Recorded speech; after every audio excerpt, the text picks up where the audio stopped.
الحمد لله نحمده ونستعينه ونستغفره ونؤمن به ونتوكل عليه ونعوذ بالله من شرور أنفسنا ومن سيئات أعمالنا من يهده الله فلا مضل له ومن يضلل فلا هادي له ونشهد أن لا إله إلا الله وحده لا شريك له ونشهد أن سيدنا ومولانا محمدا عبده ورسوله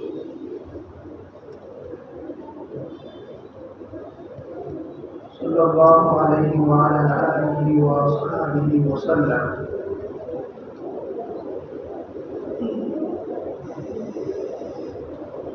اللہ تبارک و تعالیٰ کا احسان عظیم ہے کہ اللہ تبارک و تعالیٰ نے ہمیں اور آپ کو پھر سے ایک جمعے کی حاضری نصیب فرمائے. ایک صحابی ہیں حضرت فراس بن ربیعہ بن کعب اسلمی رضی اللہ عنہ. یہ صحابی کہتے ہیں کہ قلت ابیت مع رسول اللہ صلی اللہ علیہ وسلم بوضوئہ وحاجتہ. میں آپ صلی اللہ علیہ وسلم کے ساتھ ایک رات گزار رہا تھا اور آپ صلی اللہ علیہ وسلم کی خدمت کر رہا تھا. وضو کے لیے پانی لایا تاکہ آپ صلی اللہ علیہ وسلم کے ساتھ میں بھی تہجد کی نماز پڑھوں.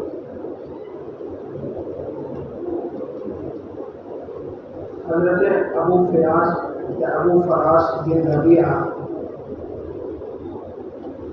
یہ اصحاب صفہ میں سے ہے. صفہ وہی ہے جو آپ صلی اللہ علیہ وسلم کے مبارک گھر کے سامنے ایک چبوترا تھا جس پر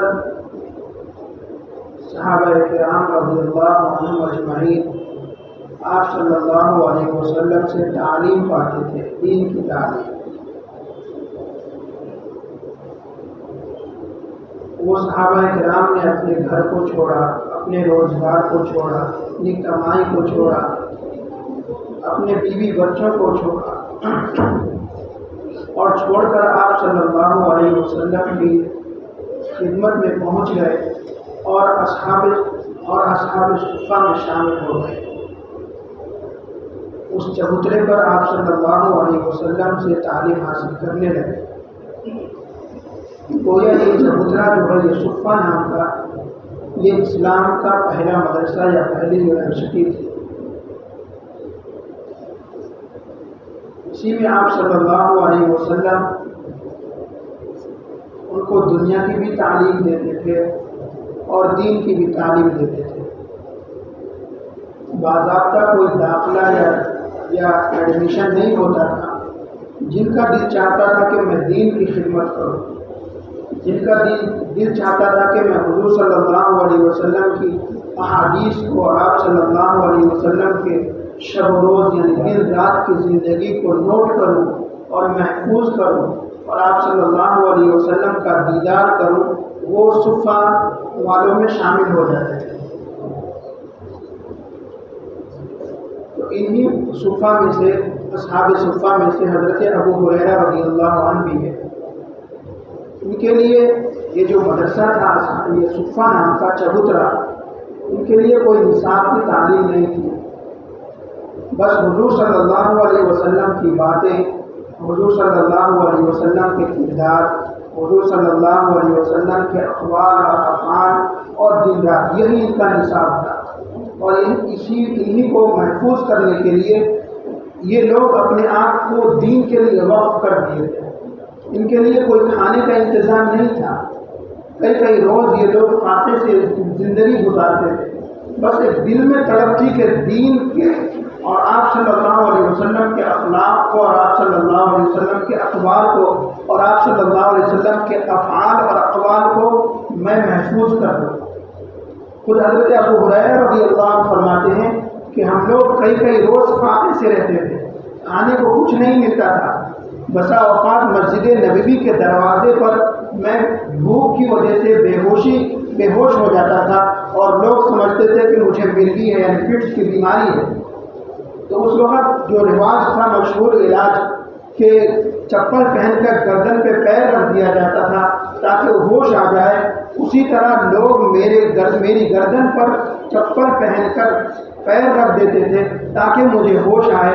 خود حضرت ابو ہریرہ رضی اللہ عنہ فرماتے ہیں کہ قسم خدا کی مجھے مرگی نہیں تھی، بھوک کی وجہ سے بے ہوش ہو جاتا تھا اور گر پڑتا تھا۔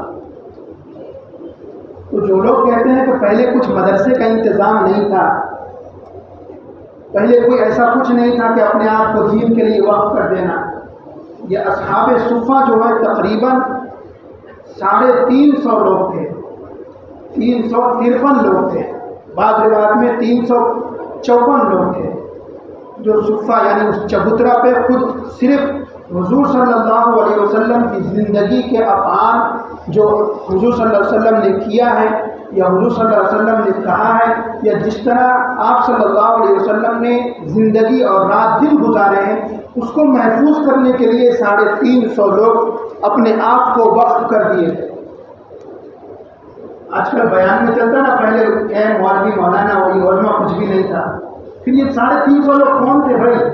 حضور صلی اللہ علیہ وسلم کے احادیث کو محفوظ کرنے والے، اور خود حضرت ابو ہریرہ رضی اللہ عنہ اگر اپنے آپ کو وقف نہیں کرتے تو 5374 احادیث جو حضرت ابو ہریرہ سے مروی ہے وہ ہم تک نہیں پہنچتی۔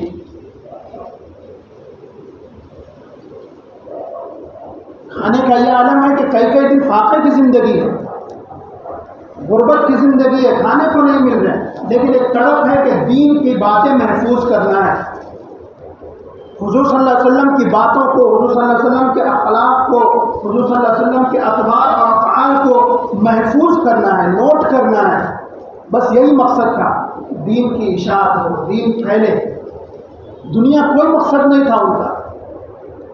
تو آج بھی جو دین کے لیے اپنے آپ کو وقف کر دیتے ہیں ان کی بھی تنخواہ کچھ زیادہ نہیں ہوتی، پھر اس میں بھی طنز ہے کہ پہلے ایسا کچھ نہیں تھا، کوئی امام کوئی مولانا کچھ نہیں تھا۔ بھئی یہ لوگ ہیں جو اپنے آپ کو دین کے لیے وقف کر دیں، جس طرح وہ 350 لوگ 353 لوگ اپنے آپ کو حضور صلی اللہ علیہ وسلم کے لیے صفہ میں وقف کر دیے تھے، روزگار چھوڑ دیے تھے، اپنا کاروبار چھوڑ دیے تھے، اپنے بیوی بچے چھوڑ دیے تھے تاکہ میں دین کی اشاعت کروں، دین کو پھیلاؤں، دین کی باتیں محفوظ کروں۔ ابو ہریرہ بھی انہی میں سے ہیں۔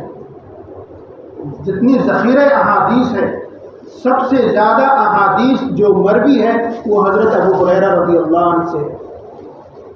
اگر یہ اپنے آپ کو صفہ والوں میں شامل نہیں کرتے، اس چبوترے والوں میں، تو اتنی کثیر تعداد میں احادیث، تقریباً آدھے سے زیادہ جتنی بھی احادیث ہے، آدھے سے زیادہ احادیث حضرت ابو ہریرہ سے مروی ہے۔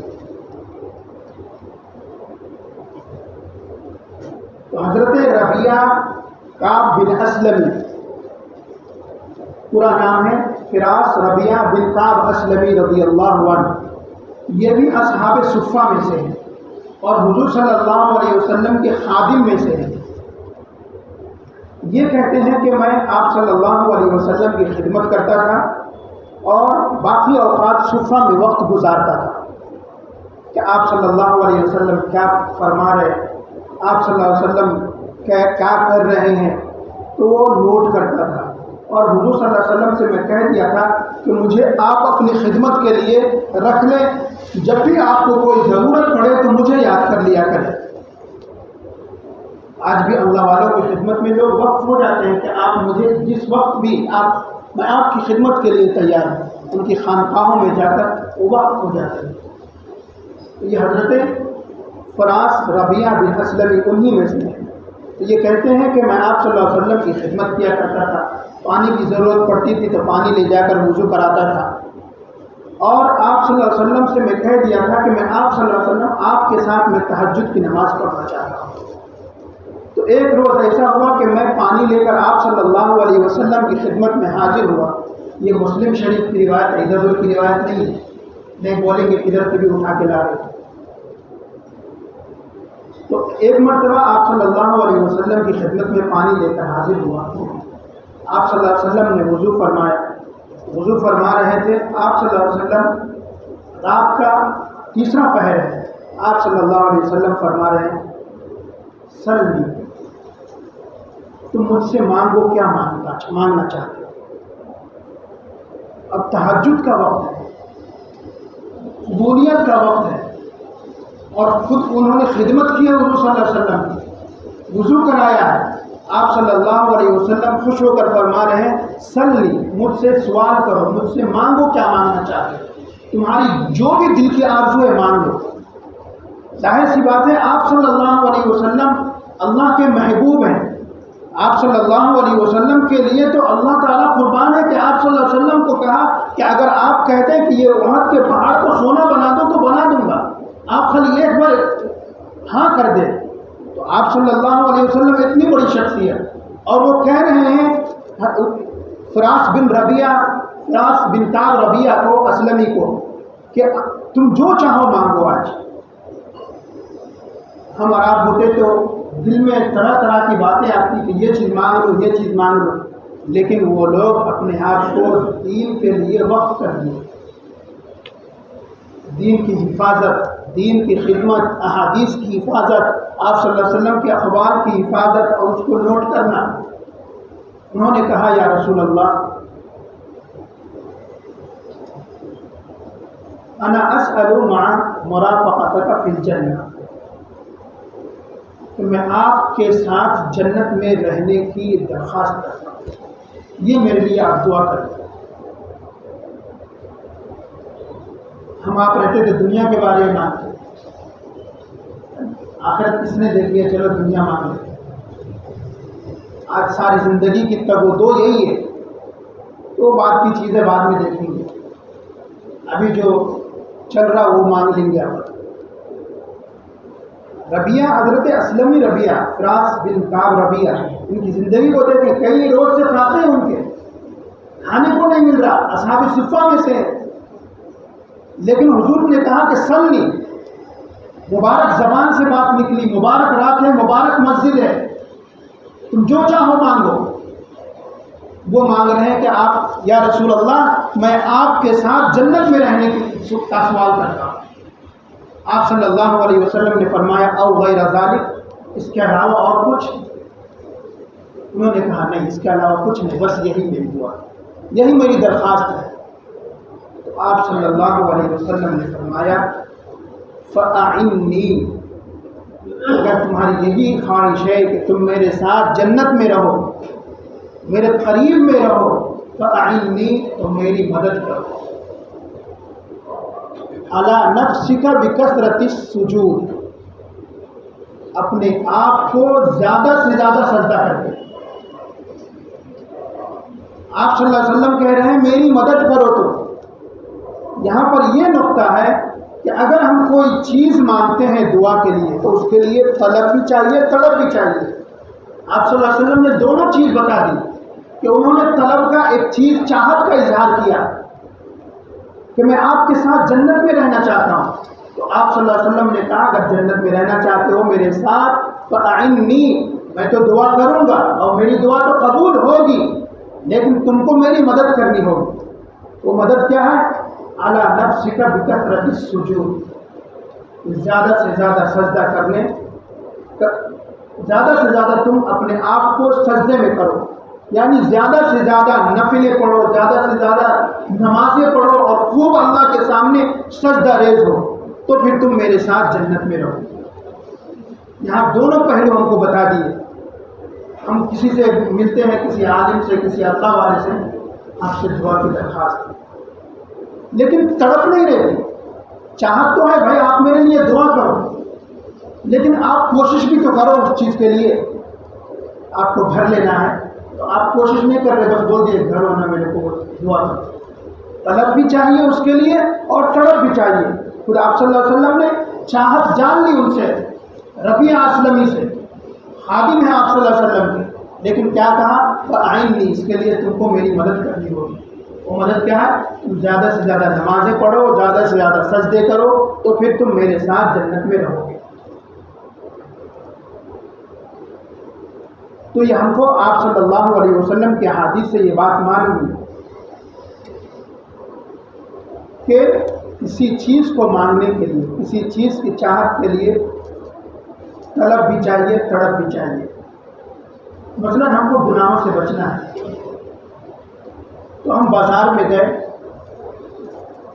دل میں ایک طلب ہے، کئی عورتیں جو گزر رہی ہیں غیر محرم، اب وہاں پر ہم کو نظر نیچی کرنا ہے، یہ اپنے بس کا کام ہے۔ چاہت تو کسی کے دل میں بھی آئے گی۔ تو حضرت یوسف علیہ السلام اللہ کے برگزیدہ نبی ہیں، خود اللہ تبارک و تعالیٰ نے فرمایا وَلَقَدْ هَمَّتْ بِهِ وَهَمَّ بِهَا، عزیز مصر کی بیوی کے دل میں ارادہ ہوا گناہ کرنے کا، وہ ارادہ حضرت یوسف کے دل میں بھی کھٹکا، پھر انہوں نے اللہ سے دعا کی، اور صرف دعا نہیں کی، دعا پہ بس نہیں کیا، حالانکہ عزیز مصر کی بیوی اس نے سارے ترکیبیں پہلے اپنا لی تھی، دروازہ لاک کر دیا تھا، سب کچھ بند کر دیا تھا کہ کوئی رکاوٹ نہ ہو، لیکن حضرت یوسف علیہ السلام کی طرف وہ جب عورت بڑھی گناہ کے ارادے سے، اور خود حضرت یوسف کے دل میں بھی کھٹکا کیونکہ جوان تھے، لیکن اب وہاں پر ہے امتحان، اپنے آپ کو کیسے بچانا ہے۔ حضرت یوسف علیہ السلام دروازے کی طرف بھاگے۔ اگر ہم غور کریں تو پتہ چلے گا یہ تو بیوقوفی، دروازہ بند ہے آپ بھاگ رہے ہیں، وہ تو لاک ہے پہلے سے، نہیں، اپنے بس کا اتنا ہی کام ہے کہ جہاں تک تم بھاگ سکو بھاگو، بچانے والی ذات اللہ کی ہے۔ جو چیز، جو چاہت ہوئی آپ کے دل میں کہ گناہوں سے بچنا ہے تو بھاگنا ہے اس سے، اگرچہ دروازہ بند ہے تو صرف دعا سے کام نہیں چلے گا، اس کے لیے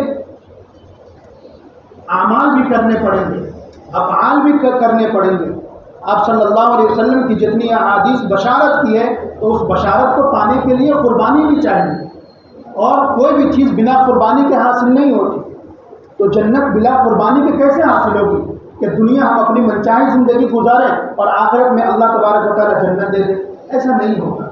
صحابہ کرام کی زندگی کو اٹھا کر دیکھ لیجئے، مکی زندگی 13 سال کی ہے، وہ قربانیوں سے بھری پڑی ہے۔ صحابہ نے جان کی بھی قربانی دی، مال کی بھی قربانی دی، وقت کی بھی قربانی دی۔ یہ تینوں قربانی شریعت مانگتی ہے۔